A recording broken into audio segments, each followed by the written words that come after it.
Hi guys, അപ്പോൾ നമുക്കിന്നൊരു പപ്പടക്കറി ഉണ്ടാക്കിയാലോ. എത്ര പേർക്ക് ഇതറിയാം എന്നെനിക്ക് അറിഞ്ഞൂടാ, പക്ഷേ എനിക്ക് എൻ്റെ ഒരു വൺ ഓഫ് ദ ഫേവറേറ്റ് കറിയാണ് പപ്പടക്കറി. എൻ്റെ അമ്മ പെട്ടെന്ന് ക്വിക്കായിട്ടൊരു 10 മിനിറ്റ് റെഡിയാക്കി തരാം, എനിക്കൊരു ഇറച്ചിക്കറി പോലത്തെ കറി വേണോ എന്നൊക്കെ പറഞ്ഞ് റെഡിയാക്കി തന്നതാണ് ഈ പപ്പടക്കറി കേട്ടോ. അപ്പം ഞാൻ ഓർത്തു, ഞാൻ നാട്ടിൽ നിന്ന് കൊണ്ടുവന്ന പപ്പടം ഓൾമോസ്റ്റ് തീർന്നു, അപ്പോൾ ഒരു കുറച്ചും കൂടി ഉള്ളൂ, അതെടുത്തിട്ട് ഇങ്ങനെ കറി ആക്കിയാലോ എന്ന് ഓർത്തു. അപ്പോൾ വീട്ടിലേക്ക് പോകാം.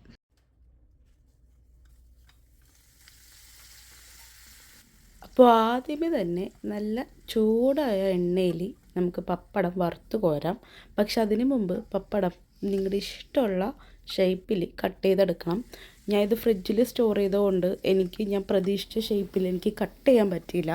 ഞാൻ നീളത്തിൽ ഇപ്പം നമ്മൾ ഉണ്ടാക്കി വരുമ്പോൾ ഒരു കുടൽ കറി പരുവത്തി കിടക്കും എന്നോർത്തിട്ടാണ് ഞാൻ ആ ഒരു സ്റ്റൈലിലാണ് ഞാൻ കട്ട് ചെയ്യാമെന്ന് ഓർത്തത്. പക്ഷെ നടന്നില്ല.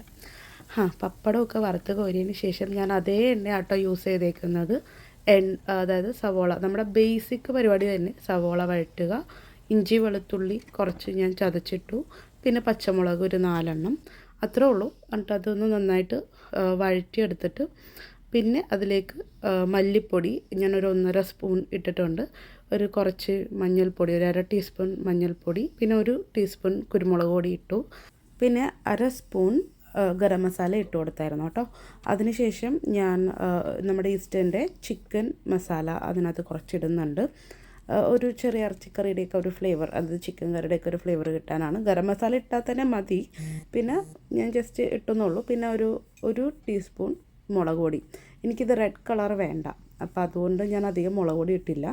പിന്നെ നന്നായിട്ടൊന്ന് വഴണ്ട് വരുമ്പോൾ അതിനകത്ത് വെള്ളം ആവശ്യത്തിന് ഇടാം കേട്ടോ. നമുക്ക് എത്രയാണോ പപ്പടം അതനുസരിച്ച് വേണം വെള്ളം. കാര്യം പപ്പടം ഇതിലിട്ട് കഴിഞ്ഞാൽ വെള്ളം നന്നായിട്ട് കുടിക്കും.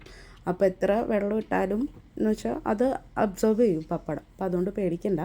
അപ്പോൾ ഞാൻ കുറച്ചും കൂടി വെള്ളം ഒഴിച്ചിട്ടുണ്ടായിരുന്നു. പിന്നെ ഉപ്പൊക്കെ നോക്കി, പപ്പടത്തിന് ഉപ്പുണ്ട്, അപ്പോൾ ഇതിൽ ഉപ്പ് അധികം ഇടരുത്.